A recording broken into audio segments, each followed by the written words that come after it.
What up, everybody? I am your host, JP, and this is my co-host, Josh. Hey, everyone. And welcome back to another episode of the Filmbros podcast.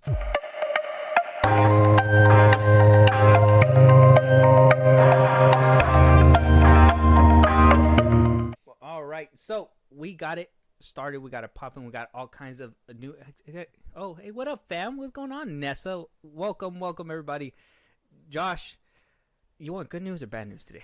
What do you want first? Is it DC related news? No. Oh, then okay. There's positive news and there's bad news. So I mean, then there's DC news. And then there's DC news, which is always bad news. We already know that's bad. I'll take bad news. You'll take bad news first? Yeah. Okay.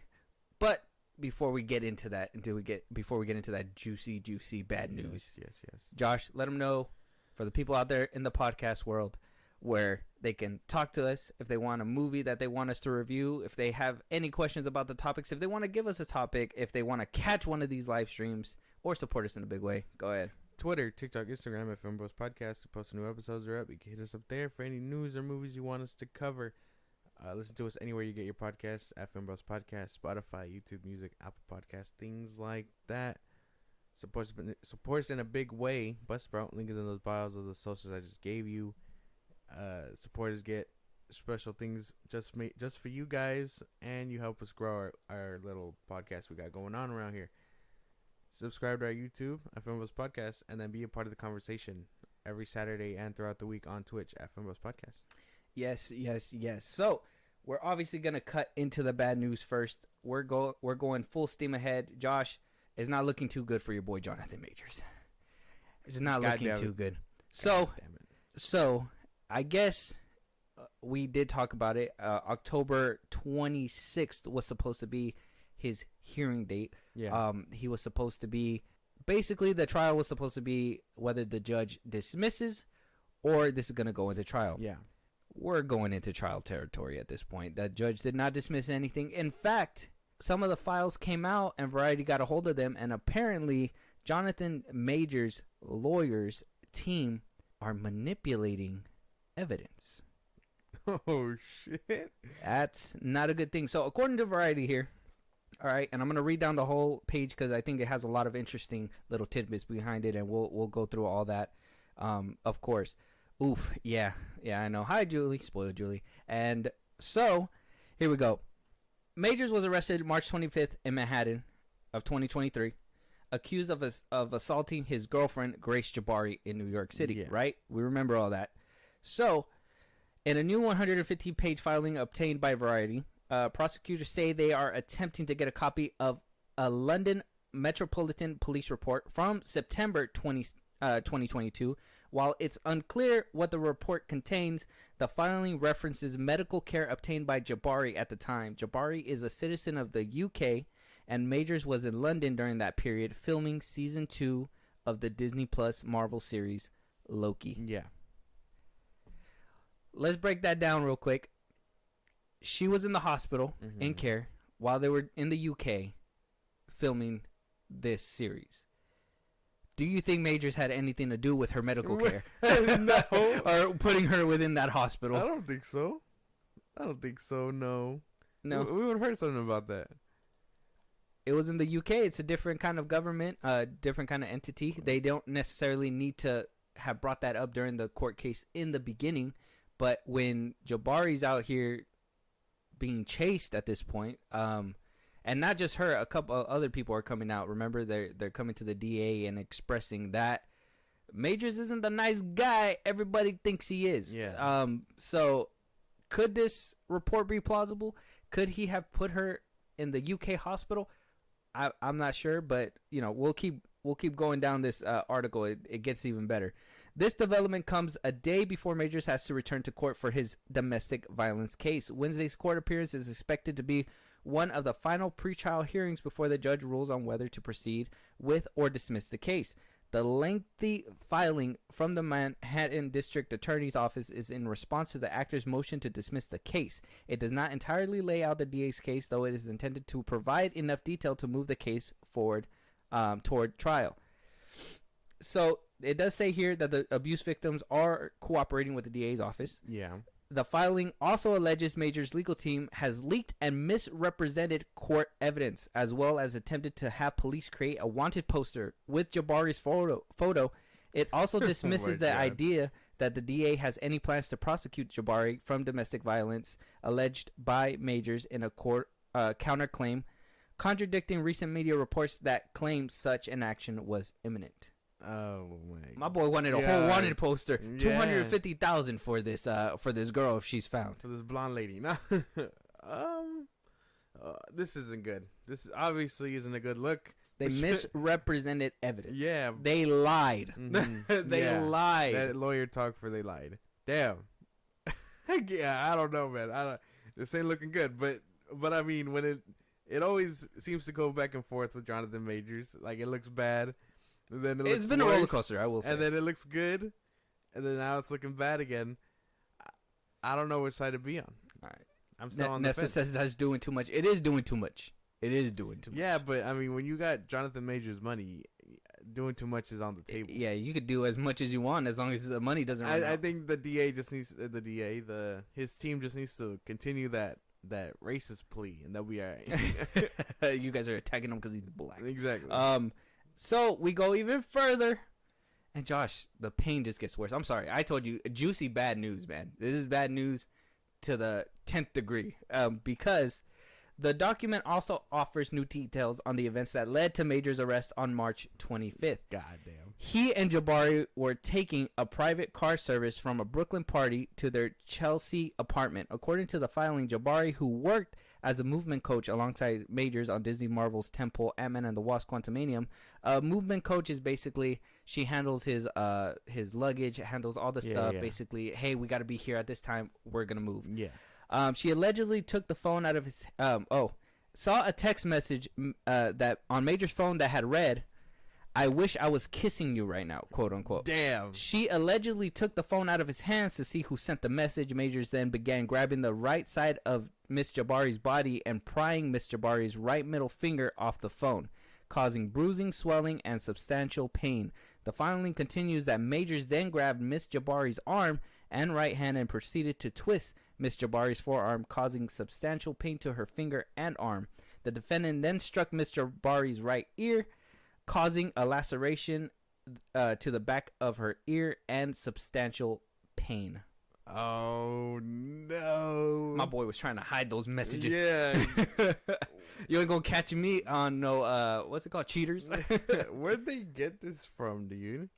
Where are they getting this stuff from? Because, I mean, first it was two random ladies. Well, the two random ladies and all that stuff, that was coming from witnesses. That was coming from the lawyer side, people that knew Majors. Remember, we were talking to, they were talking to Majors, I don't want to say servant, butler, whoever who was like his fucking doorman. Yeah, his doorman that was working there. They asked a lot of people that knew Majors that would vouch for him. Obviously, they're going to do that. The lawyer is going to look for the right people. While Jabari's side, a lot of people were coming out saying that he, obviously from college, saying that he abused them, that this is not the first time. So it's been like a 50-50 deal. And Majors and Camp over here just asking people that he knows and being like, no, see, I am good guy. Like, that's not the way. Dude. That's not the way that it works.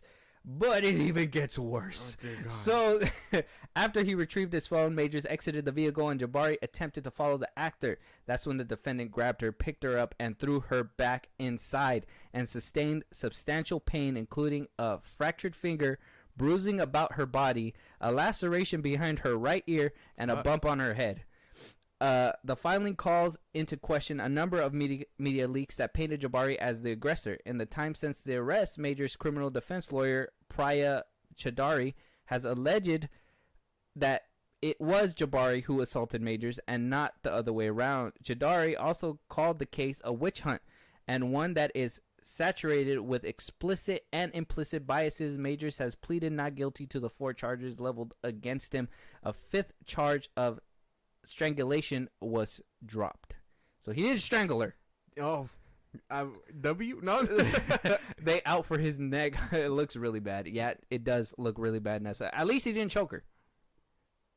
Drop the fifth count. Yeah, they got everything else but choking the fuck out of her. Yeah, man, I don't know how this. I don't know how to address this. I mean, obviously innocent till proven guilty, but oh my god, does he look guilty? The police are gonna have, not the police, the DA, the judge, and all that are gonna have a field day with this man, and I'm assuming his chicken shit defense team, because I mean they were supposed to be there, but they weren't for October a few days ago, basically. No, they were there. He wasn't there. Oh yeah. And Majors wasn't there. Yeah. He was. Then He was somewhere else. But they November. were arguing on his behalf, and they still said, no, not enough evidence to say that we're dismissing this case. So we go even further down, and we got even more filings. I said this is a big article, and there's a lot of tea within this Variety post. Majors' lawyers have previously alleged there's a video that shows at least one bystander called 911, and that the NYPD patrol car responded to the location, and the defense has been informed that the NYPD possesses at least one other 911 call from the scene of the altercation. Yeah. But the state is casting doubt on this depiction of events. The DA's filing says an unrelated taxi was pulled over nearby and police were called. This taxi is not in any way involved with this case, and the filing says it also alleges there were no other radio runs, sprint reports, or 911 calls from the scene of the incident that night. Chidari has maintained that there is evidence clearing Majors of any wrongdoing, including surveillance video that shows Jabari completely unharmed after the defendant's alleged assault. But the new filing counters this assertion, saying that surveillance video referred to by the defense actually shows Miss Jabari visibly upset, crying, and seeking help from strangers to get an Uber cab home. Major's team has contended that the DA is withholding relevant information. However, the filing says the DA disclosed a substantial amount of discovery that included NYPD memo books, phone records, medical records, signed search warrants, and related affidavits for the defendant's iCloud and phone. Surveillance video from the 8 locations and witnesses interviewed notes from 9 individuals. The Manhattan's DA office declined the comment. Major's attorney also declined to comment. Yeah, so, and obviously his PR team and all that, they run down the PR team, everybody dropping him, his management dropped him, all that, etc., etc. Now his court date is moving to November 16th, and that will be when the trial date starts. I think he's going to need more lawyers' help because that looks awfully guilty, Nessa says. Yes. I think he's going to need a whole camp. Yeah, for I think he's going to need Logan Paul's lawyers and Nina Paul's lawyers or Nina whoever. This is bad. For sure. I told you this was going to be some bad news in the beginning. But we could wash it down with good news afterwards as soon as we get your thoughts on this. Good luck, Jonathan Majors. I'm not sure how to feel exactly because, I mean, this is bad. This all sounds bad. There's no scenario where I see this turning out good unless his defense team pulls it out their ass and throws a Hail Mary and somehow secures the win. I don't see it going in his favor. It's going to suck having to turn on him. But I did say I'm rocking with him till innocent till proven guilty. Innocent until proven guilty. Even with all these extra filings that apparently are from the court. Yeah. From the DA. How did Variety get their hands on this? Man, you just, you slide a little cheddar to somebody's going to give you a little something. Yeah, but this is some shit. And this is all public record too. I mean, once it goes into the court and everything, they pull out the little court things and you could look into it. I'm sure you can find it somewhere on the internet. Okay. Damn. That's interesting. Yeah. I thought it was like, I guess I never really thought it was like TV shows where they could just ask for it and they'll be like, okay, Because once you're in jail, once you're anything like that, everything becomes public record. You're a public criminal basically. Oh, okay. So that's why you're able to obtain all these things. All you got to do is know who to ask, and it's a wrap. And then it will come on the internet once all that stuff happens. Yeah, so they got to update his Wikipedia. I think with all this stuff coming out, though I was on the fence earlier, I think he can make it out, but I think it's gonna be a repeat of what happened with Josh Brolin. He's gonna go through the whole case. He's gonna be found guilty. They're gonna have him lay low, and then they'll just bring him back. I think he's one of those that won't be able to be smothered out. I don't think he's one of those actors who will just like James Franco. Like I don't think he's that bad. Damn. But I do think this is gonna hurt him a lot. This is bad. All these findings are really bad. I would have said innocent until proven guilty, but all this stuff coming out, Yeah. motherfucker sounds guilty. Yeah. Motherfucker sounds real guilty. Yeah, oh yeah, for sure. Sounds like it's gonna be a problem. I think he needs Logan Paul's PR team and everything. Yeah, no, he really do. That's facts. Yeah. He needs NDAs. I don't know why he didn't have Jabari sign an NDA. I don't know why he didn't have all these other people sign NDAs. I don't understand. I know that it's really bad, and this is why I told you, like, you even brought it up yourself. That's why I told you since the beginning that it looks really bad. Because straight out the gate, what did the lawyers do?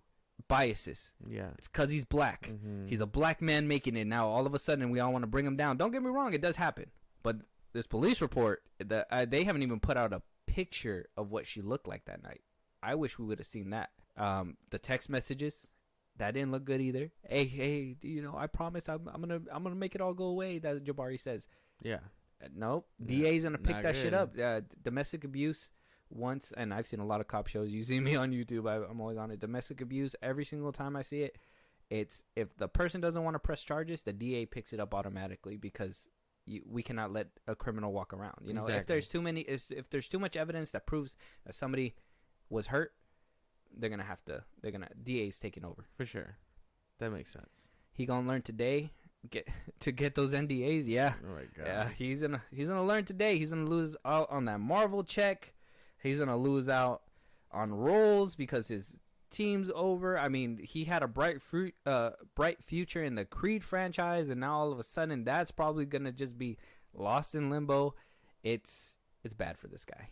In this report, this filing, it just proves me right that this guy was up to no good, and maybe they should have just took him out of Loki altogether. I don't know. Ah, man. After watching episode 4, dude, I don't know if taking him out would have been the right move. I think he still does so good as Kang. I don't understand.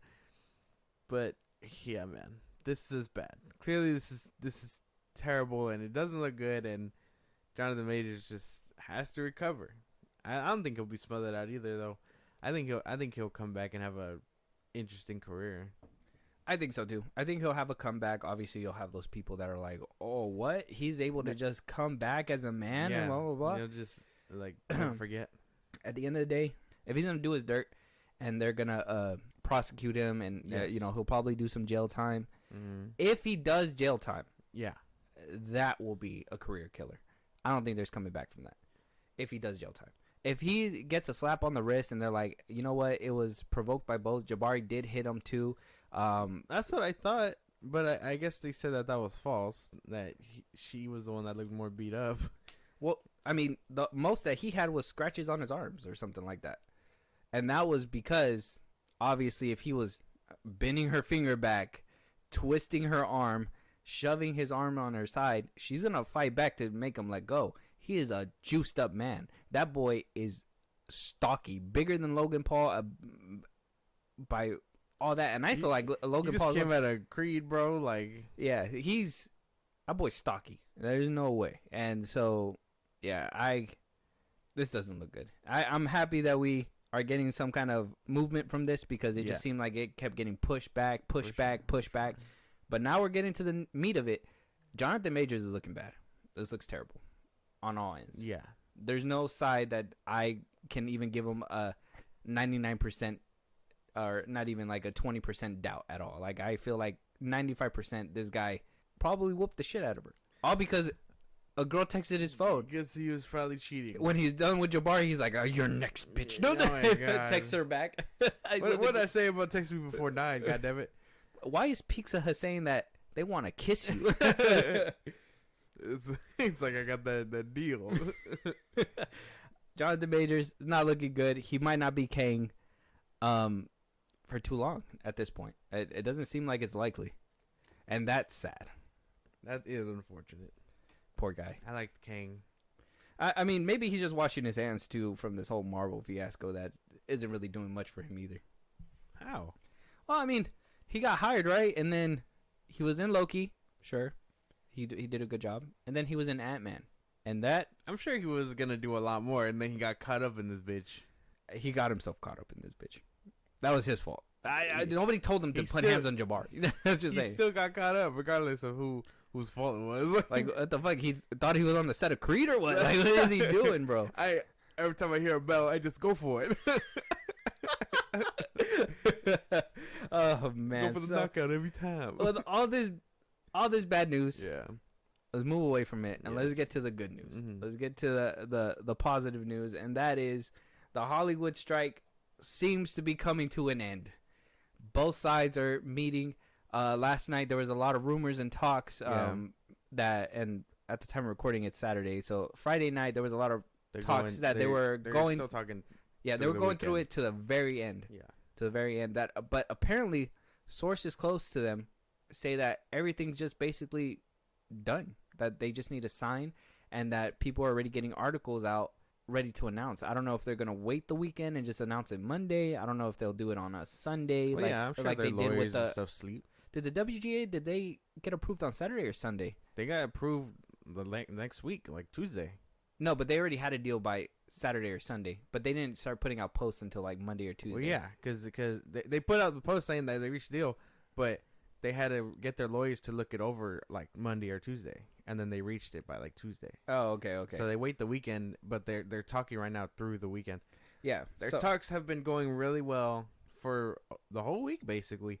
I know the AMPTP was threatening them and was like, this is our best offer. If you don't come back, we're done talking for however long. Well, they were gone for 2 weeks, and they barely came back. But that's what I mean. Like they said that if the SAG members can't reach a deal or whatever, they won't come back till January. Is what the AMPT they told. Yeah, they're not going to do that though, because even in this article, the 2024 slate is crumbling as is. They were not going to do that. Yeah, the NBC reported that apparently it's costing the California economy about $5 billion with this strike. That they're bargaining. That it feels like there's an end in sight. A second source says that there's an enormous pressure on both sides to get this deal done, et cetera, et cetera. It sounds like they're getting to the meat of it though, and they're already at the point where it might be coming to an end finally. Yeah. They could probably salvage some of the 2024 slate. I find it hilarious because there is and we're gonna talk about it. There is a lot of movies that are being moved back. It's been a couple of months for them to be on strike. Yeah, no, it's been almost. The WGA were on 6 months when they finally got it resolved. Yeah. And this one's moving on to 4 or 5 already. Having off the rocks money. Basically, yeah. And we talked about it last time. George Clooney, all these A-list actors came up and were like, hey, we'll pay if you just let us get back to work.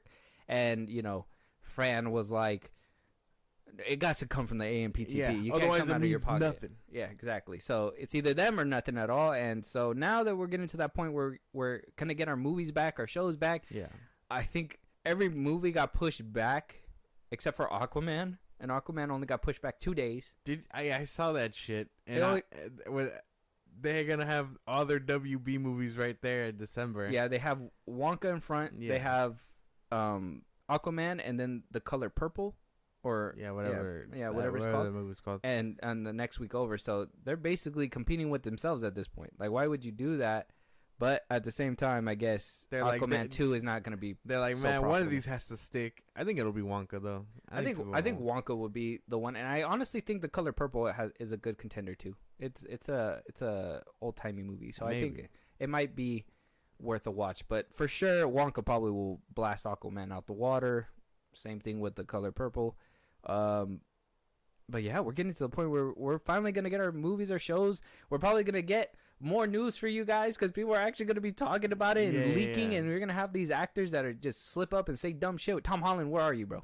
Where are you in all this? Where has he been? I don't know. I think after that, after his show surfaced, that whole butt stuff. Yeah, the butt stuff. He got caught in his ass. Where he was just like, I'm taking a mental break. I can't do this anymore. That shit was weird. Yeah, it's joyous occasion with his girl. Yeah. Oh yeah. He's living life with Zendaya. Obviously. Yeah. I mean, why wouldn't you? Did you see that Kai Cenat had a fake Zendaya on his show? Yeah, I was like, what the fuck's going on here? I saw that shit. She looked identical. Almost. I think there was something that her made forehead. Yeah, there was one thing that threw it off. That was like, no, this is dollar stores. No, yeah, it was her forehead. It's all good stuff, but like I said, obviously there's a reason why they're going to be coming down to a deal, and that's obviously because movies are getting pushed back, right? Oh, you're not loading. Oh boy, technical difficulties. Hold on. There we go. So we have Disney still pushing things back. We got Rachel Zegler's movie, the Snow White, getting pushed back. We actually got a first image. We're going to talk about it right now in a second. That one wound up getting pushed back. Disney also pushed back Elio. There's a bunch of other movies that are getting pushed back. We talked about it in our last episode. Go check that out. We had a whole list. A lot of shows being pushed back. But a lot of people are thinking the live action Snow White is not because of the strike, but because they are fixing this movie. So we did get an image. Obviously, it's right here. It's the Snow White and the Seven Dwarfs. But they actually are dwarves now. Coming from reports earlier within the year that this was gonna be our bunch of regular people. Yeah. The 7 regular guys. Yeah. And maybe one dwarf. I don't know. That they decided that after all the backlash, we're gonna go ahead and CGI dwarfs in there. And that's I honestly believe, and hear me out, this is probably my take. Okay? This is my take. Yeah. I don't think that this movie's getting pushed back because of the fact that the strike or anything like that. I believe this movie's getting pushed back because they're going to CGI all these dwarves in there. See, all these dwarves are CGI in this picture right here. For those not listening on the podcast that are not here on the live stream, go look it up. It's on the internet. It's all over the place. But we did talk about it a few months earlier that this was what people, the Daily Mail, we seen a lot of conservatives, Ben Shapiro, Candace Owens, Matt Walsh, all these people, right? All these people that are conservatives completely just fucking dunk on this shit. You could not go anywhere without people saying that this movie is going to be trash because of this, because of the comments that Rachel Zegler was saying at one point, weird, all that good stuff. I don't know, man. What do you think? Do you think that this is because of the strike, or do you think that they're actually going in there and they're going to CGI these dwarves? I'm sure it has to be a bit of both. Maybe they're taking the time because of the strike to update it a bit, make sure that there's actual dwarves in there. I think it might be a bit of both. I'm not sure. How much of the movie can really be done besides what's already been filmed? Obviously, this picture and stuff. I imagine there's not much in this movie other than small scenes like that. And they were just like, well, people kind of don't like Rachel Zegler right now. They need a reason to watch this, so they're bringing back the dwarf. Yeah, they can't reshoot the whole movie. Apparently, there's supposed to be a trailer that's supposed to be coming out. A lot of people think that it's gonna show up around the time. There's one more Disney movie that's supposed to come out right this year. Do you know what it is? I don't think so. And that apparently a trailer is supposed to be coming before the end of the year, in the upcoming weeks, that we should see a first glimpse of this Snow White movie. It is going to be controversial, Nessa, obviously because of the fact that this is what a lot of people were thinking it was going to be, and then obviously Rachel Zegler's comments didn't help that either. Oh, this isn't 19 whatever anymore, and we don't need saved by a prince. Yeah, and you know what? We can totally cut out the prince altogether, and it wouldn't change the story at all. Peter Dinklage calls dwarves a slur or something like that. So, and the reason why I think is, hear me out, controversial for me, they would rather CGI dwarves than actually get real dwarves. Actually get real people that are short and that can actually, do it. Or, maybe get actual actors and then hobbitize them like they did in The Lord of the Rings. They would rather do CGI dwarves than just have casted the right people and just went on with that. Yeah. Fucking Peter Dinklage. Yeah. Like, you could have been in this movie. For sure. You could have been the lead dwarf. That's fucked up.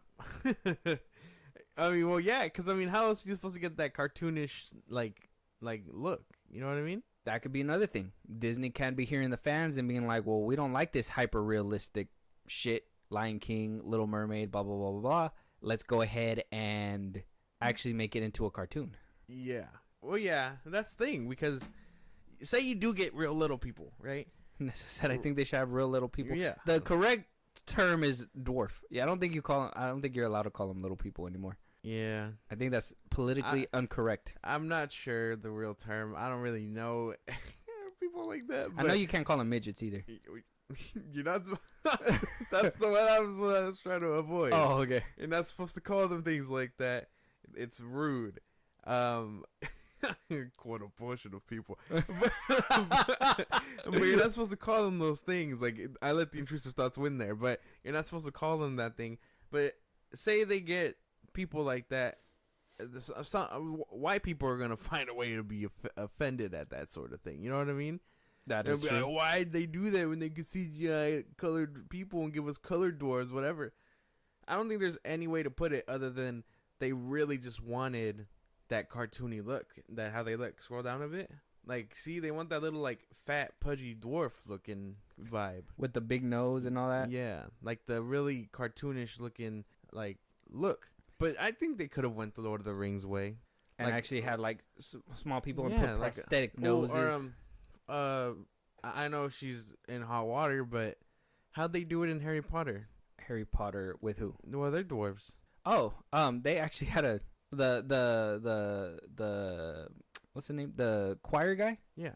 He was an actual dwarf. Oh, yeah? Yeah. Oh, okay. He's well, real. see, like, he was believable. Like, Yeah. You Yeah. know what I mean? Like, you're not taking tall people and making them walk along their knees. You know what I mean? Like, you should have someone who actually understands what it's like. And I know you could probably CGI those people to stretch them out and make them fat or whatever, but at that point, you really gotta take the bad with the good. You're just VFXing it anyway, so might as well Yeah. just go all CGI. It'll probably be cheaper. Yeah. Really, I thought they preferred little people. No, they're just people. Yep. They're just people. Mm-hmm. They're not little. They're just people. They're just people. They're people that can't get on roller coasters.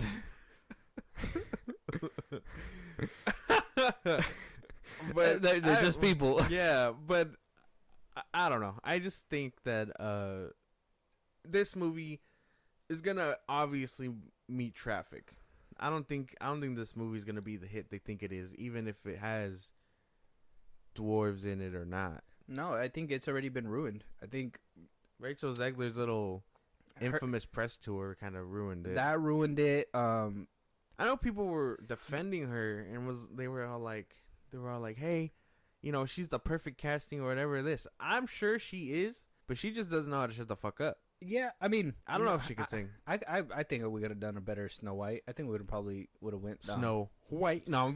Eliza Gonzalez, the girl from I talk about her a lot, but I think she would have made a good Snow White. She was the girl that was in ambulance. The girl in the back in the the actual ambulance. I think she would have made a good one. Rachel Zegler, I thought she was up and coming, and I thought Disney probably got a deal, and they were like, hey, you know, she's an upcoming star. We can actually propel her to that point. But then she decided to. She just doesn't know how to shut up, man. Yeah, she decided to say the things that she said, and here we are now. This movie's going to be ruined. It's going to be just like The Little Mermaid. It's going to be like every other Disney movie that decided to come out, and that's only because of the fact that she decided to talk her shit. And on top of that, when Peter Dinklage came out and was like, well, we're not going to be any dwarves in this movie. That is so old school, and we're not going to do that. And all of a sudden, Disney's like, you know what? Maybe we're not going to listen to these people. Maybe people actually want to, you know, watch what they watched when they were kids. Yeah. So, I mean, we're getting to a good point where Disney's starting to listen. Yeah, they're self-correcting. Yeah. And that's hopefully. Yeah. Well, obviously, after the Little Mermaid, I still question that. And I guess this puts us to rest too, hearing that a trailer's coming out, because there was a lot of we didn't even know if this movie was completely shot.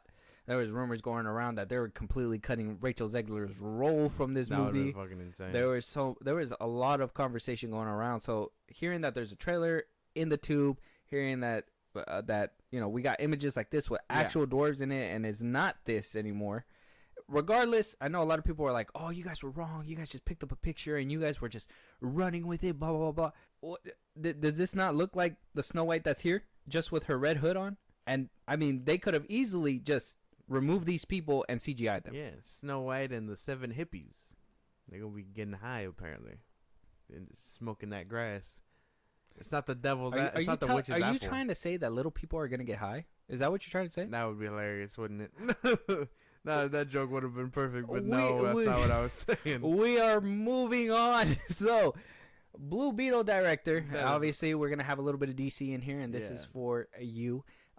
Blue Beetle director Angel Manuel Soto decided to come out and say that him and James Gunn have been having conversations. Yeah. That apparently things are rolling with the ball when it comes to Blue Beetle being in the new DCU, and a lot of people were saying, Is he gonna be there? Does he even have a role for this? Is how is Jaime, is the original actor, gonna be there? Apparently, the director and Zolo Muena, Mariduena, something like yeah, that. Zolo, I'm calling him Zolo. Zolo, yeah. That apparently it is gonna happen. They're gonna be going to the DCU. So Soto revealed during the interview during Screen Rant, saying that that Gunn had brought up the Booster Gold series when discussing Blue Beetle's future in the DCU. Now, where does it fit in? How is it gonna play out? We haven't talked about that, but we both have talked about our interest in continuing Jaime's story and finding a way for that story to be part of this new universe. Although he had already said that Blue Beetle is the first hero of his universe, it was very reassuring to know that Zolo Manduerna is going to still play Blue Beetle, which means that what we were able to enjoy and absorb in this movie serves as a foundation to the character of Jaime as he embarks into this new world. Yeah. He goes on to say, while Booster Gold typically teams up with Ted Kord's Blue Beetle, he has occasionally worked with Jaime Reyes.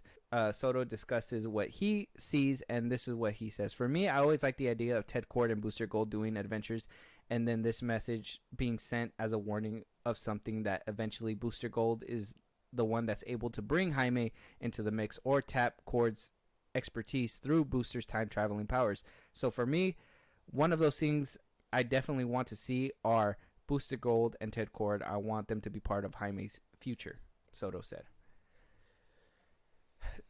Is that promising for you? Have you seen Blue Beetle? No. Blue Beetle? Blue Beetle? No, I haven't. Heard it was alright. Heard it was nothing spectacular. Heard it was just another DC movie. I heard that final fight's pretty bland. I've seen clips of it. You want to talk about dark and DC movies? Couldn't see shit in that. You know what I mean? You know how they were like, Zack's movies were too dark and you couldn't see anything? That movie had no light in it at all in that final fight. They were so bullshitting. Oh, I haven't seen the whole thing. I just things that I've heard. You ever seen clips? Mm-mm. I don't even know if I'll see little gifs of them fighting with the dude in the red suit or like Jaime punching or whatever, and that's about it. I haven't seen full on like episodes, clips, and all that. So okay, well, I'm sure the plan was to always bring him in. I know James Gunn's little map roadway map never really made sense. Where he's like, oh no, he's the first character, but he's not the first movie or whatever. Like, how does that work? Who the fuck knows? But I always figured that they'd bring him in. I mean, people really liked him. I'm not sure what the return was on the box office. 110 million. Oh, well, there you go. But better than The Flash, worse than Shazam. I think that's funny. I just think when DC's really thriving, he'll find his footing, but it's just he got caught in the dead slate. Who, Jaime or? Oh well, everybody involved in this movie. Yeah, they basically got ramped up to do a different Vision that didn't turn out to be the Vision anymore. So yeah, and now we're at the point where, I mean, who knows? Maybe Chris Pratt is gonna play Booster Gold. I mean, I'm sure we're gonna hear more casting as whenever this SAG strike blows over. Yeah, I mean, I'm not that well versed in DC Comics, so this is probably your department. But would you want to see this mashup, Ted Kord with Booster Gold? Well, yeah, they're an iconic duo. Almost like Batman and Robin, The Flash and Green Lantern. Like they're just that kind of superhero duo. It makes sense. They're both tech based. They don't really have powers. It's a nice matchup. I haven't read much with them. Again, I don't really care for Booster Gold. I know people do. I know I don't. And then you got everyone else who's kind of like, yeah, no, this is cool. And I mean, it would be nice to see it. I mean, would I prefer to see them over Batman and Superman or Batman and Robin? No, but that'd be cool to see them somewhere down the line. So you're excited for Booster Gold? Not really. No. Oh, but it'd be cool to see him down the line. I guess. Okay. All right. Just because you're a DC fan and you want to see these characters come to life. At least I can say that I saw it happen. Okay. But, like, again, not my preference. I mean, you could say you saw a Peacemaker happen. That was disgusting. Oh. Didn't even know it was a thing till James Gunn brought him up. So I mean, I guess. I guess. The 1990 something, or not even 1970 something character that had like one appearance in the comics is finally making an appearance back. I mean, make it make sense. I see your thought process. I mean, I haven't seen Blue Beetle either, so I think it's on HBO Max now. I think I have to get around to watching it. I gotta watch it too. Obviously, we've been dealing with this. Make it into your top 10. Yeah, no. You don't even know yet. Yeah, no. I highly doubt. If Black Adam with Henry Cavill couldn't make it to my top 10, this movie's definitely not gonna make it to my top 10. Yeah, but this one didn't have Henry Cavill in it. DC has been flopping hard, bro. Harder than a fat kid jumping off the diving board and just flopping. That's messed up. Yeah, that's very hard. Moving on though, somebody that we probably not gonna see at all, according to James Wan. Saw this. It's Batman. Yeah, I saw this. No Batmans. No Batmans. No Batman. When asked by Empire magazine whether or not we're gonna see a Batman, James Wan had this to say, and it was pretty cut and dry. Okay. Probably not. All I'll say is that those scenes were just to have something in the bank in case we needed to explain time continuity. If we came out first, but it ended up with Lost Kingdom coming out after The Flash.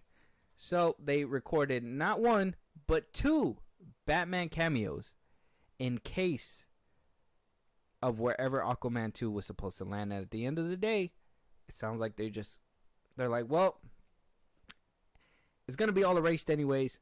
Why even put Batman in there? And for me, that's a giant fuck you for those that were actually expecting Ben Affleck back. Because when we were hearing Michael Keaton was going to make an appearance in Aquaman 2, nobody gave a fuck. I ain't hearing nobody talking about it.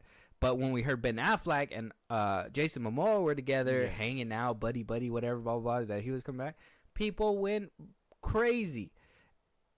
And we're not going to even not even get to see what the fuck they made, bro. Dude. Aquaman 2, man. It just keeps happening. Fuck this movie, bro. Yeah, it just keeps happening. I love James Wan, but fuck this movie. He came into the wrong. He's in the wrong franchise. He should have probably bowed out after the first one. Yeah, take his chips and go. Leave the casino. Mm-hmm. I mean, yeah, basically. I don't know who would have done the second one. I couldn't even give you another person who could have done a second Aquaman film, but. No Batman, dude. Come on. You really they really know how to shoot themselves in the foot.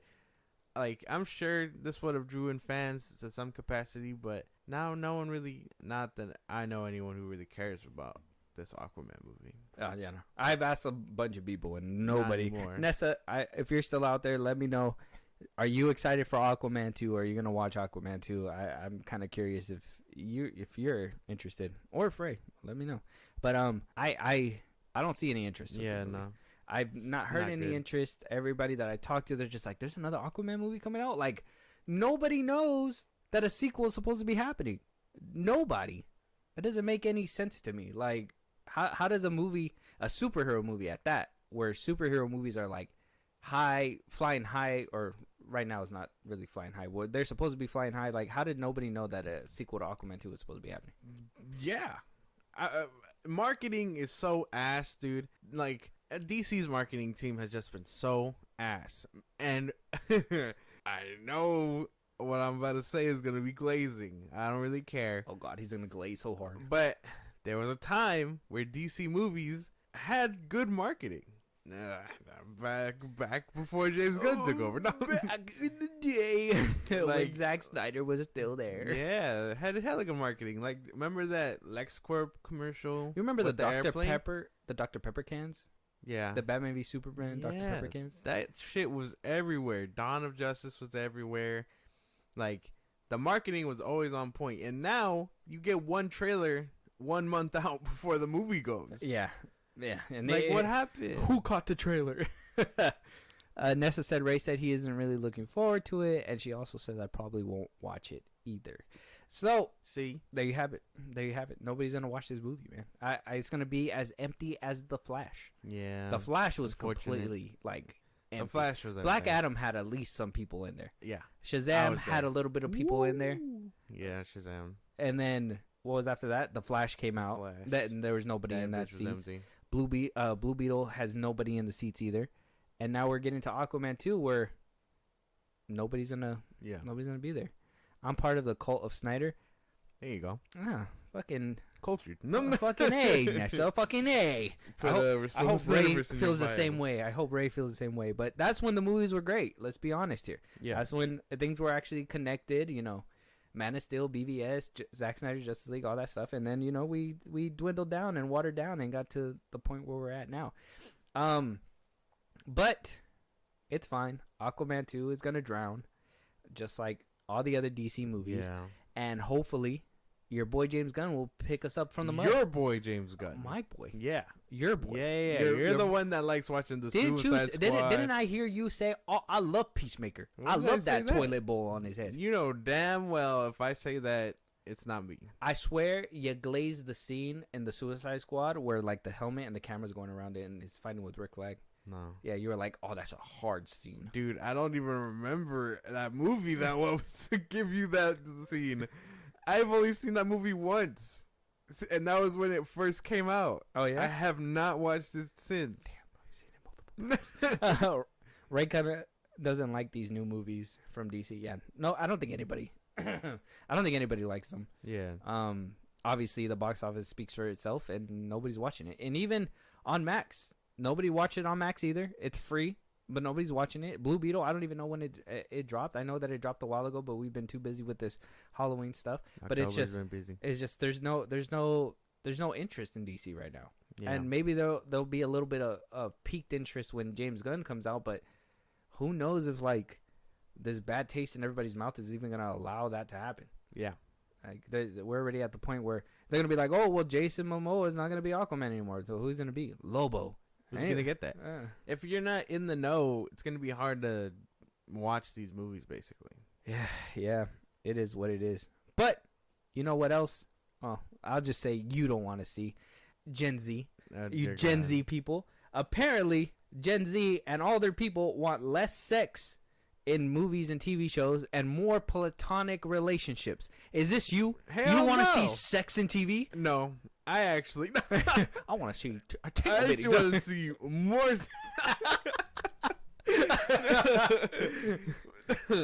That's actually so funny because even when you have platonic friendships in shows and stuff, you still get people who like write fan fiction about, you know, these characters like having sex and stuff like that. So you're fine not watching it, but you're fine writing it in your dirty little diary. You sick freaks. Oh my, you sick fuck. It's just notebook after notebook of just like dirty like shit. That's the thing, like, because you can't think about, I guess the biggest era was when Captain America and Winter Soldier was coming out, or Falcon and Winter Soldier. You know, Sam and Bucky were just friends, and you had like people who were shipping them and things like that. Like, well, no, they're just best friends. Like, they just play like that. But you had them writing gay fiction about them and things like that. And it's like, you can't just have platonic because you have people who would want to see them do the deed. Like, you know what I mean? I mean, I'm gonna counter that with something because I do think that there is a shining certain things that I as me seeing with TV as it progresses. Nessa says I need more romance and seeds. I feel like it would be a bit boring. Oh, so Nessa wants to see sex. You dirty birdie, you're one of those book holding motherfuckers. I swear. But show us your copy of 50 Shades of Grey. Honestly, she probably has it on repeat. Can I do something? I don't even know how that movie goes. Anyways, so in a recently released UCLA Teens and Screen study conducted by Center of Scholars and Storytellers in August, surveyed 1,500 adolescents between the ages of 10 and 24 and found that most of them want to see less gracious sex in movies and television and more friendships instead. Goes on to say, as demonstrated in this report, adolescents have grown tired of stereotypical heteronormative storytelling that valorizes romantic and or sexual relationships, especially ones that are toxic, and are looking for more representation of friendship, which is core aspect of adolescence and social well-being in social well-being. The study found that 51.5% of adolescents want to see more content focused on friendships and platonic friendships. So a good chunk. I've downloaded it. I'm dead. Yeah. She did download it. And here's my counter thing. Okay, Yeah. and I can understand this because you have shows like Euphoria. That you was have the one that first came to mind. you have shows like Riverdale. Yeah. You have shows like what other shows? You have shows that new that 70s show. That or the 90s show, whatever. Yeah. They I've seen a little bit. They're friends, but then they're also trying to ship some of them. You can obviously tell. And to me, I think that we should be able to go back to the time where it was just, friends. I mean, that 70s show, it was just friendship. Friends was friends. And then, they shipped up a couple of other ones. But, obviously it was having some weird, what do you call it? They were having some weird within the group. Obviously, it's real life. You have the homie hoppers. You have the friends. You have the ones that pair up and actually get a relationship. That's real life. But then you got shows like Euphoria and Riverdale that are like, oh, it's so dark. I do drugs. I'm going to suck his dick. And it's like, what the fuck? Like, why? Yeah. We're friends, but I'm going to suck his dick anyways. Like, why? If you guys are friends, are you just going to, like that? To me, I think that we need more shows like that because I think it's really throwing a lot of this new generation off where, they're not seeing these friendships and they just feel like they got to stick their dick somewhere or something. No. I mean, Euphoria is an extreme case, right? I guess anything by HBO, you're gonna get those kinds of things. What about that 90s show? That's on Netflix. I didn't finish it, so but I do know that they were shipping them, and they were trying to be friends at first. But right out the gate, they immediately started that whole relationship thing with what's his name's kid, Venom, the dude that played Venom's kid, and then Ashton Kutcher's kid in the show. Like I know immediately they were trying to set them up to be a pair or whatever. I don't know how it ended because again I didn't finish it, but I know that that's where they were trying to go, and I'm sure as season move forward they're gonna try and develop that depending on how it goes. How I Met Your Mother, I know that one. I've seen bits of that one. Friends, I've watched Friends repeatedly. Brooklyn Nine-Nine, I've watched it. That was about friendship, and then they shipped one person, but the rest of them it was all friendship, and that was really good too, right? Yeah. So and that's a good example. And like that's the thing. In extreme cases like Euphoria, where it's trying to be dark and edgy and show you that sex and drugs and all that is a real part of life. I push it further. 13 Reasons Why. That one really showed that kind of stuff, and they're like, "Oh, we're trying to show you guys the perspective of teens and blah blah blah blah."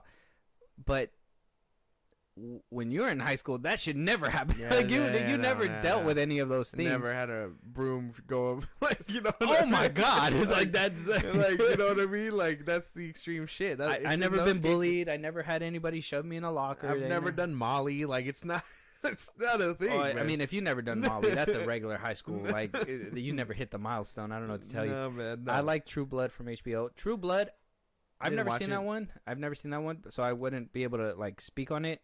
Does that one have like platonic friendships, or is that one just like a lot of sex? I think it just started becoming a thing because I mean, think about like the '80s, right? I can't stand '80s horror movies only because they feel the need to show tits. Yeah, and you're kind of like, well, that for me it throws me out of it. I'm like, oh, all these horrors and screams and stuff. So much blood and guts, and then there's titties. like no, it throws me out of it, and I get that. And for me, it's just random placement. But I feel like once 50 Shades of Grey came out, it was just more taboo. It was becoming less taboo to like show these things and talk about it. That's when things started picking up. Like again, Euphoria came out, things like that. That 365 movie, I think you might have heard of it, where I forget the premise, but that one's all about sex too and things like that. They're just fucking for 365 days out of the year? I don't know. I think he holds her hostage and forces it. I don't know. I haven't seen that fucking movie. Okay. But, like, it's just those kinds of things now that it's all becoming taboo. And while those are the extreme cases of things, you could just not indulge in that and watch shows where you get that platonic stuff. So you think that there's still revenue where there's just shows where they're just platonic friends? Well, yeah. Well, and then there's revenue for those freaks that just want to watch them with that.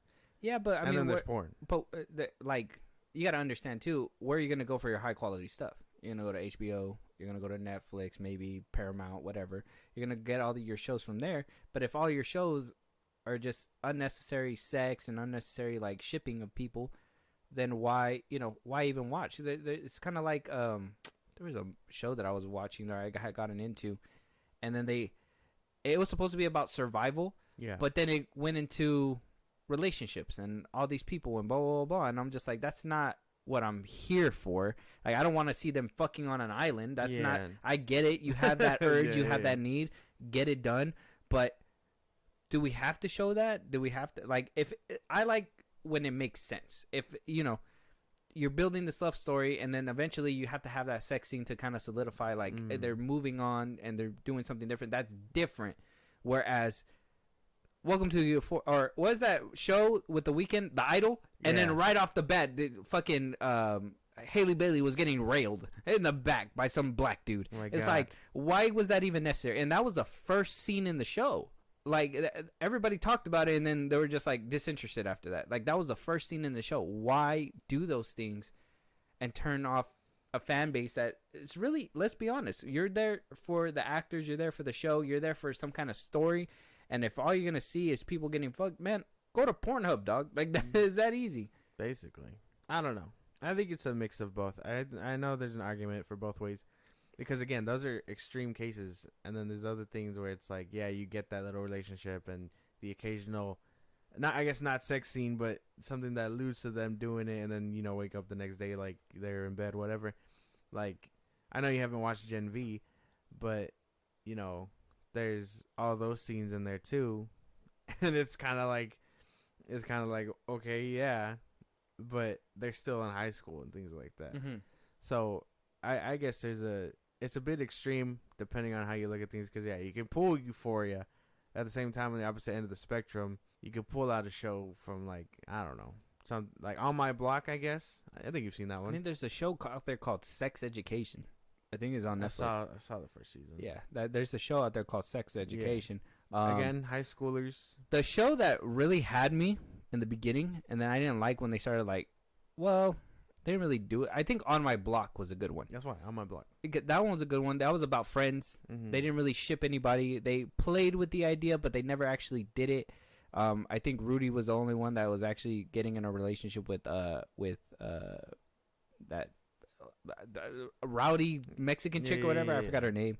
And then you had that other girl that was getting into it with the gangster dude, and that was kind of like, that was fine because it was one love interest in a group of friends, and then the rest of them was just all friends. So that show made sense, and that wasn't too bad. But then you got other shows like you said, like Euphoria and all that, where it's just, oh yeah, drugs, guns, and then sex. Yeah, because I guess it's extremes like that where I guess you wouldn't want to see it, because, I mean, think about it. They highlight. It's just unrealistic. That's why. Have you seen season 2? I've not. I started watching it. I think. Care about spoilers? Not really. I think it was the scene where I got to the point where they're in the house party, and I was just like, this is unreal. There's no way. It's just not real. Oh, you didn't see the part where Fez beats up, what's his name? Yeah, I seen that. Oh, I love that scene. I don't know why. I just like that he comes up to him and then hits him with a bottle and beats on him. Like, perfect scene. But that was off topic. Yeah. But there's, I guess if you don't care about spoilers, look, that blonde chick, what's her name? Sydney Sweeney. Sydney Sweeney's character falls in love with Nate Jacobs, basically. Mm-hmm. And they're highlighting that that they're toxic or whatever, and that all they do is like screw around, things like that. And so that's the thing, because when you highlight negative things like that, that's what turns you off about it. People just want to see it grow from friendship to that, I guess, not just, hey, I'm a screw you here and then be toxic along the way. No, I think people are okay with that. I just think it's when you start substituting that whole emotional factor and just putting in the sex part, right? Like, I would love to see them struggling with their toxicity and stuff like that, but then they just make it into a sex love triangle between her and the other. Remember Teen Wolf? Teen Wolf. That one didn't have a lot of sex. That one was actually really good. They were all platonic friends. I think the only one No, that Scott and what's her name were getting it Allison, on like yeah. every other episode. Allison, but they made it a love interest, but it wasn't like the rest of the gang was all friends. The only love interest was Allison, and she wound up being part of the pack or whatever later on, and they didn't even date after season 2, I think. And then she wound up biting the dust, I think, in 3 or 4. She dies in 4, dates what's his name in And then comes season back 3. naked in the movie. I gotta watch that movie. No, but I don't know. So you're not part of this Gen V, I guess. I don't agree with this. I don't agree with not wanting to see it because I think there is a place for it, just depending on where you stand on any aisle of it. And Euphoria did have a large following too, Yeah. so there is a fan base that want to see it. But who knows if that's just people that are, dirty birdies like Nessa over there. Yeah, I download a book of 50 Shades of Grey. Like, look at your digital footprint. No, but I don't know. I can't vibe with this. I don't share this opinion at all. Because, I mean, I can like a good platonic friendship, and then I can like, I know when A good relationship when you see one. like for characters and things like that. Like, Yeah. I'll always like Robin and Starfire from Teen Titans, like Beast Boy and Raven, things like that. But they all started as friends. That's why, like, normally. But that doesn't mean I need a show to see them like do it. You know what I mean? Like, that's just weird. Well, that would be cool if like they all start as friends and then eventually, like, like I said, like Teen Wolf or not like Teen Wolf, but like Brooklyn Nine-Nine. They're all friends, they're all coworkers, whatever, and then eventually they start planting the seeds. Like, hey, their friendship is growing into something more. That makes sense because that happens a lot. But then you just kind of throw us in a toxic relationship where they're just fucking and fighting, and it's like, well, am I invested in this? Like, do I get enough of this in the real world? Like, you need I guess that's where you need the story aspect to keep you riled in. Like it's Sydney Sweeney's character and Nate. They're doing it behind what's that Maddie's back or whatever. Like, is she gonna find out? That's the whole tension there. But like in the case of like, well, yeah, she does. Spoiler alert.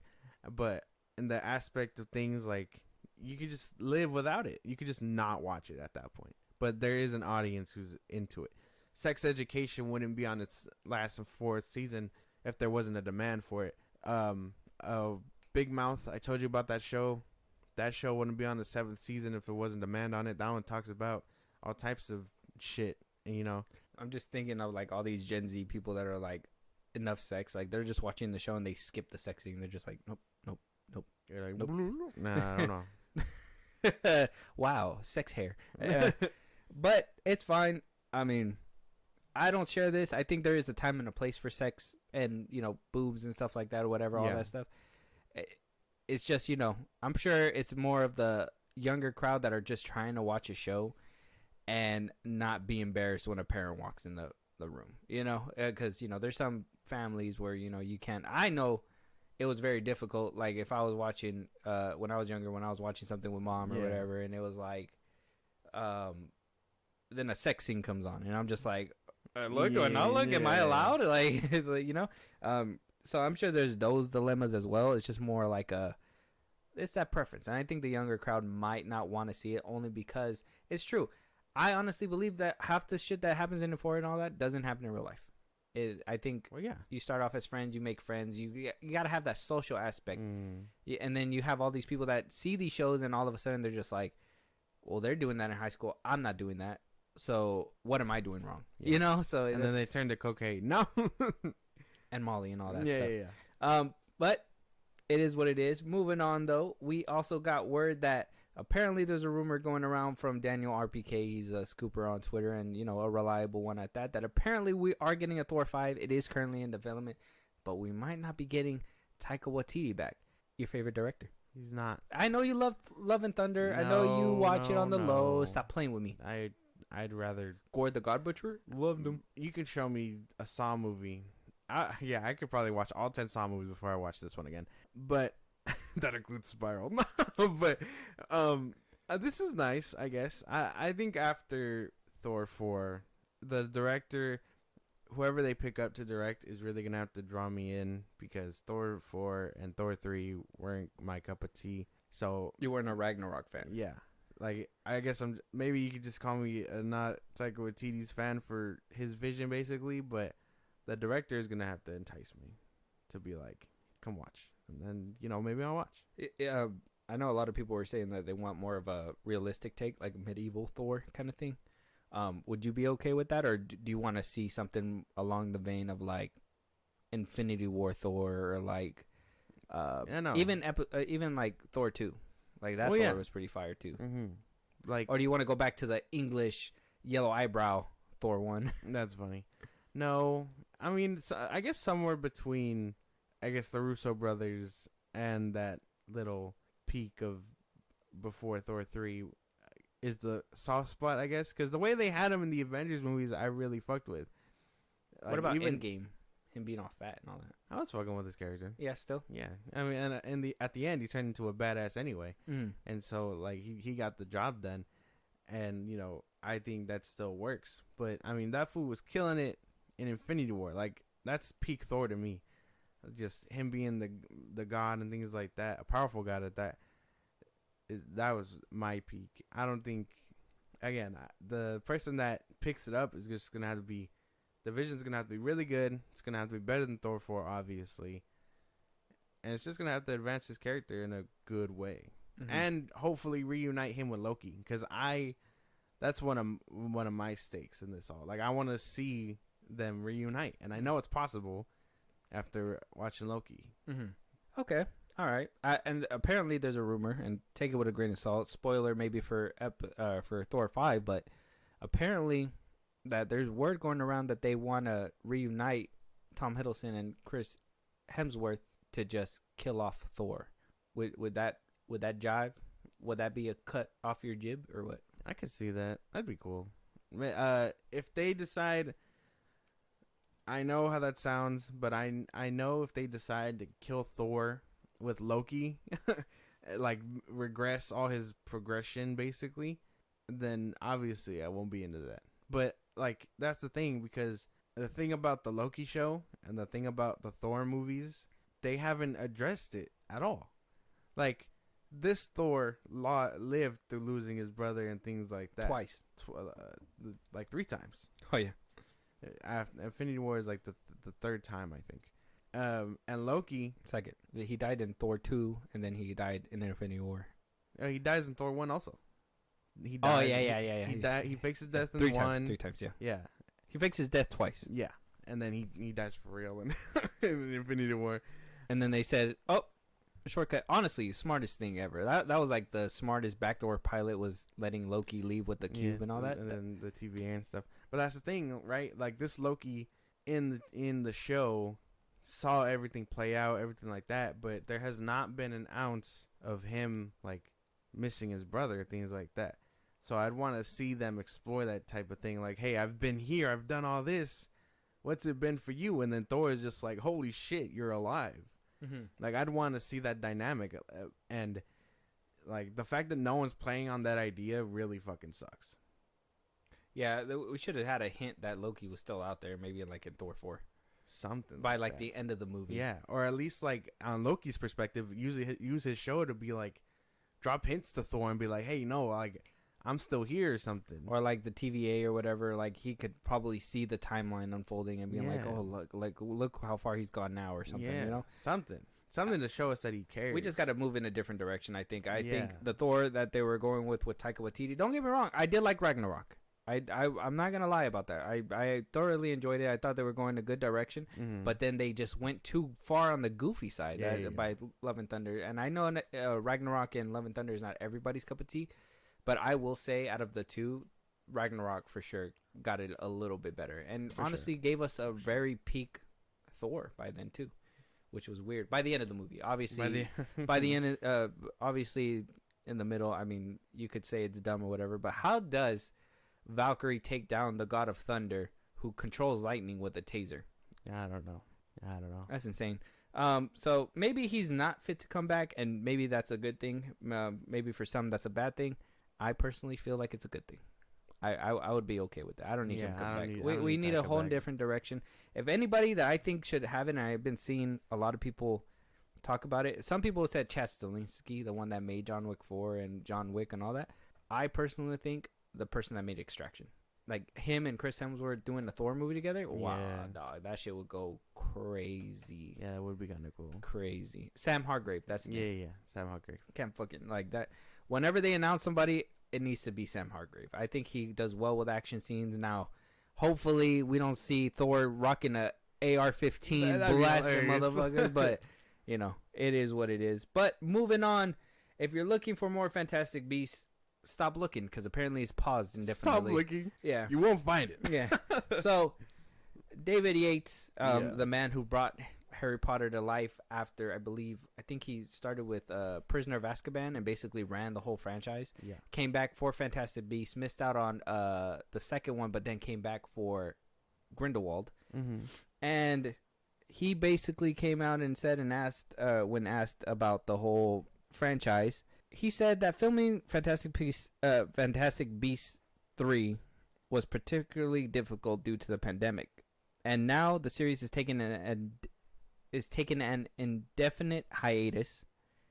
With Beasts, it's all just parked. We made those 3 movies. We made the last one through a pandemic, and it was enormous fun, but it was tough. We were actually filming when there wasn't a vaccine. Thank goodness no one got sick, but we did have the most detailed protocols in place.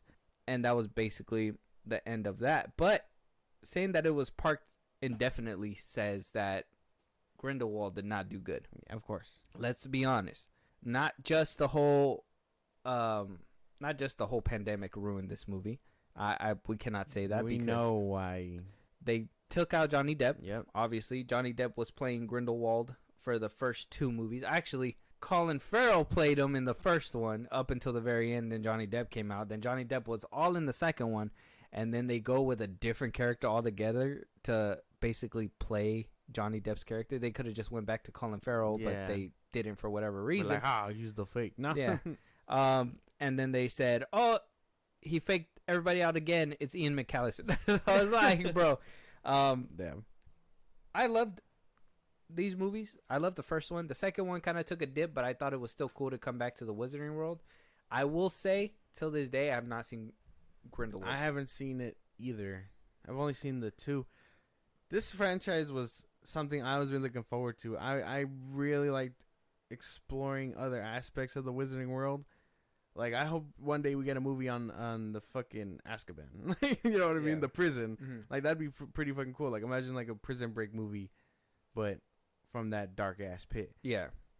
But, like, I want things like that explore it differently, you know, outside of Hogwarts, basically.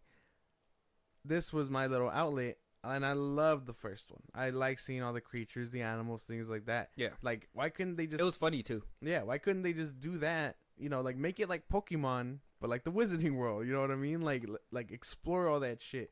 Make him on the hunt for, like, a rare species of hybrid or something like that. Then it kind of morphed to hunting Dumbledore. Yeah, and then, like, they turned it into this big crime thing, you know, probably to bring in more fans and stuff because it wasn't tied enough to Harry Potter. They had to bring in fucking Gandalf and whatever else. Gandalf. Yeah. It's not Gandalf. Dumbledore, and, you know, everything else. And that's where I think they failed heavily because they wanted that mystery and this and that. But I think if this franchise was just them playing with the aspect of going and finding these animals and actually about the Fantastic Beasts, it would probably have thrived so much better. They didn't have to worry about, you know, changing Johnny Depp and this and that. Just make it about Newt and his friends and going on adventures. That'd be fucking cool. Yeah, if Johnny Depp was a one and done case and basically got locked up, and then by the end of the movie he escaped, and then we see, you know, him going to the third one, it would have probably did a little bit better justice. And I'm pretty sure what hurt it was that Johnny Depp's face wasn't on the posters anymore. Oh yeah, I know Ezra Miller was going through his stuff too, so that could have probably hurt the movie as well. But for a fact, I know Johnny Depp, he was the big ticket draw, even though he wasn't really shown in the first one. But after we heard Johnny Depp and everything, that's what made people sit down in the seats for the second one. And then when we heard he wasn't coming back, by that time, people were just, this is a waste of fucking time. Yeah, because for me, it was just a waste of time because, again, they made me lose interest in the actual thing. Like, how are you gonna call it Fantastic Beasts and then slap like fucking Dumbledore on it. It's about beasts, but at the same Here's time, people. the Dumbledore and all these people. It's like, yeah, I get the whole Pokemon aspect. I think they did do a natural progression throughout the movie because it was about him going through finding animals, but then eventually got wrapped up in this whole like syndicate type shit, which is fine to start off. And if they would have made Newt a bigger person and then actually gave him some kind of like training behind it and not just, oh yeah, I just catch animals, but I'm really good at fighting at the same time, then it would have been different. I'm not happy that it got parked because I did want to see more Wizarding World stuff, but I think they got to go back to the drawing board, and I wouldn't say rebooting the Harry Potter franchise was the route to go either. I totally forgot we got in that show. Mm-hmm. Yeah, I totally forgot about that show. Mm-hmm. Give me Goblet of Fire already. More in detail, please. I want to re-see it again instead of watching Grindelwald. I mean, I would have enjoyed this too. I like I said, I was thoroughly enjoying it. The first one really had me hooked. By the end of the movie, that final battle, finding out that it was actually Johnny Depp this whole time, I was like, what the hell? Like, what's going on here? We were just talking about animals and stuff, which I'm very excited for the second one. And the second one was good. It's just, it didn't hit the same as the first one. And then by the time the third one rolled around, it was just like, well, I don't care. Am I on this ride for sure? Like, yeah. I don't know. It was easy to check out earlier, this franchise. It does suck that it's parked. Maybe they could have done something different. But, I mean, I guess we'll have to wait and see if they pick it back up again. Yeah. Well, hopefully, because he did say indefinite. They could just be waiting for it to all blow over and then just be like, hey, Johnny, sign this contract. Come back to Grindelwald. We know what we did. But I'm sorry, but we didn't do it like Disney. Yeah, we're not Disney. Well, actually, it's worse because he did shoot a scene and they just completely were like, no. I wish we could see that scene. That'd be nice to at least see what he did. But moving on to our last topic of this episode, and Josh, this one's for you, 100%. Okay. We're getting a new video game. Maybe not the one that you want. The hit horror movie Barbarian is coming out with a video game. What the fuck are we gonna do in this game, bro? God. You're just gonna get a jump scare from the mom? Like, dude, no. You might get a first-person view of those. You're about to die. The titties are just in your face. You're just like, this is not what I wanted. Oh, no, dude, no. I don't think I can live with this. Like, why do we need a game? Why do we need a game? Like, the movie wasn't enough torture. It's going to be a single-player, all-new narrative experience being developed for consoles and PC. Diversion 3 Entertainment, the studio behind the horror video game adaptations of Friday the 13th and Evil Dead, is leading development on the Barbarian game. In association with New Regency Pictures, the game will be based on the characters and creatures of the movie. So I'm going to be able to play as Bill Skarsgård getting his head smashed in a wall multiple times. Count me in. Damn. I want to see his POV. Like, how far did he get before he seen her and was, like, running back and was like, we got to get out of here. And, you know, next thing you know. Yeah. I don't know. I don't know about this one. No? You're not going to play? This is not on your... No? Before Spider-Man 2? No? Yeah, no. Can't do this. The movie was unsettling as fuck. And I don't know what it is about horror games. They capture that element too good. So much better for some odd reason. I don't know if it's the immersion, me actually just, you know, I think it's being there. Have you ever played that PC game where it's like you got to get that mouse through the little lines and then eventually that little pop-up scare? It's just the whole you being concentrated on one thing and then they're like, oh, this is easy. And it's like, oh, what the fuck happened here? Like, I see gameplay because I know I don't play scary games, but like Resident Evil, things like that. I've seen you play Resident Evil. That shit's scary. Like you will be walking, you hear a creak, you just stop, and you put the controller away. You're just like, well, I know if I go any further, you're gonna spook the fuck out of me over there. Mm-hmm. I'm gonna just pause it here. Like it's that kind of thing that I get, and I know I wouldn't be able to finish a game like this simply because I get scared with video games like that. Yeah, I still got to play the second Resident Evil, but I did play the VR version, and that shit spooked the shit out of me. And then there was another game called The Evil Within. Yeah. That one was fucking scary. I was playing that game and that shit scared the fuck out of me. Remember we were kids? There was one game that we were actually playing together and that shit freaked the fuck out of you. I'm trying to remember what game it was. But like, you were like, "What's going on?" or whatever, and then like there was a bunch of jump scares. I'm trying to remember what it was. I can't remember. Was it Slender Man? Slender Man? You remember? It was on the Wii U. Oh yeah, Slender Man. Yeah. Was it Slender Man? Yeah, the Slender Man one. Yeah, that shit. And then was. the one like when you enter that little building. I think. Yeah, you that enter the one. little building, and you were looking at a paper, and then you just heard shuffling behind you, and then. It's jump scared us, and we were just like, "What the fuck happened? We Yeah. didn't even see him. Was he chasing us the whole time?" Honestly, you And just then hear he- scuffling. It's yeah, weird. and then like we find out that he was chasing you the whole time. We had no idea until you read that paper. Mans came in like a quarterback and just, or not With quarterback, no like a eyes. lineman. Yeah, no, that Just shit hit was you. bad. But I'm excited for this. Remember that shit. You know me, I'm a horror fanatic. I love this shit. I will eat this up 100%. Now, knowing too that it's gonna be on consoles, PS5 is gonna look pristine. Hopefully, it looks really good. Video game from movies, Yeah. they really hardly look good. So hopefully, this one looks really good.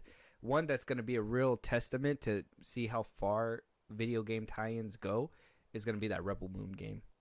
100%. Oh, for sure. That's gonna show us how far we've gotten. Can from these movies times. adapt to video games? Well, then again, I mean, I don't know if you've seen that trailer for that one Fast and the Furious game.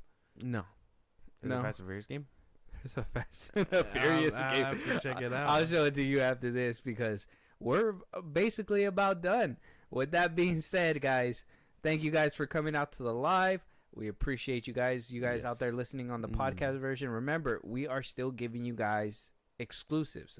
Not all of them are live. I think last week's on Thursday. That one was a recorded one as well. Yeah. It wasn't a live. So make sure you guys follow all of the podcast links and all of our socials up there for those in the live stream. And Josh, for those on the podcast, let them know, where they can talk to us, give us a movie review, support us in a big way, even catch one of these lives one day. Twitter, TikTok, Instagram, at Filmbros Podcast. We posted new episodes are up. You can hit us up there for any news or movies you want us to cover. Support us in a big way. Buzzsprout, link is in those bios of the socials I just gave you. Supporters get special thanks on episodes and perks just made for you guys on the side. Not available to people who aren't subscribers, obviously. Listen to us anywhere you get your podcast. Filmbros Podcast, Spotify, YouTube Music, Apple Podcasts, things like that. We're on a bunch of sites. Anywhere you get your podcasts. Subscribe to our YouTube at Filmbros Podcast. And then to catch a live, to be a part of the conversation in real time, every Saturday around noon-ish California time, because I suck at PT and ET and whatever else. That's the time we're on. And we go live throughout the week. Keep those notifications on at Filmbros Podcast on Twitch. Yeah, with that being said, we'll talk to you guys on the next one. Talk to you guys later.